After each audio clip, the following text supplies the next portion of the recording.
Igigisa nyo yung oyster sa luya, okay? Mantika, then oil, no? Oil, then saute the ginger, okay? Saute the ginger, and then put the oyster, no? Hanggat sa matuyo yung oyster. Ngayon, nagpakulo din ako ng ayan, at since kung may karne kayo, karne, no? Pakulo kayo ng karne para malasa yung sabaw niya. So, ayan, tingnan natin itong mga So, tanggalin natin ito.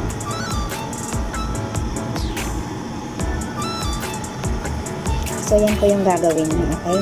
So, papakulo kayo, ganyan, lagyan nyo ng karne, no? Tapos, yan. So, hayaan natin kumulo ito. Tapos ito, ilagay na rin natin itong balls. Anong klaseng balls ang gusto nyo? Minsan yung nilalagay ko dito yung mushroom balls. Mas masarap. So, lagay natin yan. Yan.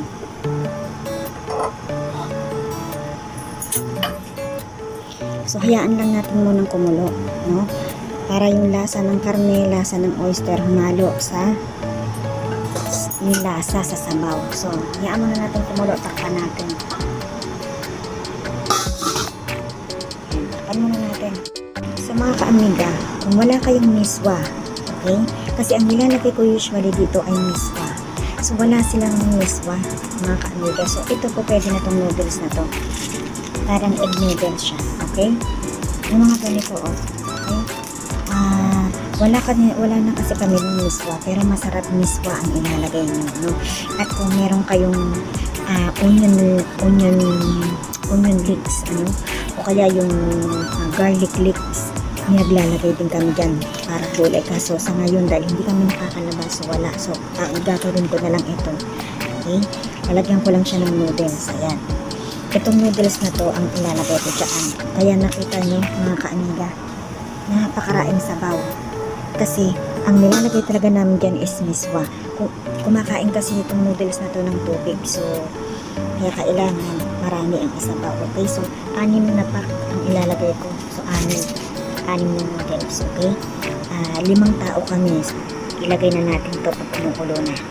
Medyo pakulaan pa natin ng konti at pwede na natin ilagay. Kumukulo na mga kaamiga. Ilagay na natin to.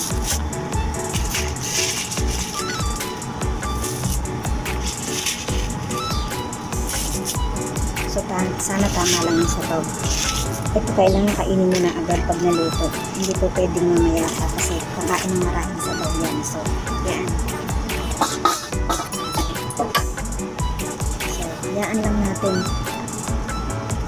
Hayaan lang natin kumulo yan mga kaamiga. So, yan yung noodles na laman nito, no? Nilagay na natin. Takpan ulit natin. Ito yung noodles mga kaamiga, no? Ang flavor niya is hindi ko ilalagay yung sauce. Pepper siya, ayan o, pepper siya o. Yan yung laman ng nasa package. So ito yung mga packaging niya, no? Yan parang may orange siya na anghang. Natikman ko na rin to pero soon, no?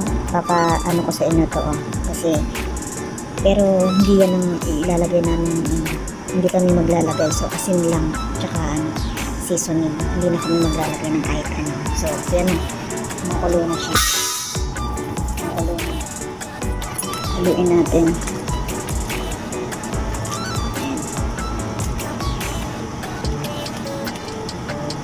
So, I think tama lang yung sabaw.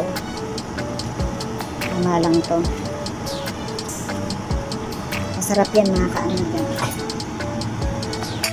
Lalo na kung miswa yung ilalagay mo kasi ang miswa medyo maalat na. So, hindi pa luto yung noodles, takpan ulit natin. So, mga kaamiga, yan. Luto na yan mga kaamiga. So, patayin na natin na.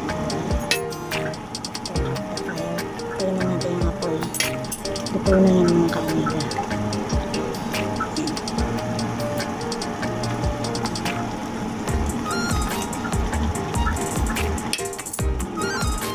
Patayin na natin ang apoy.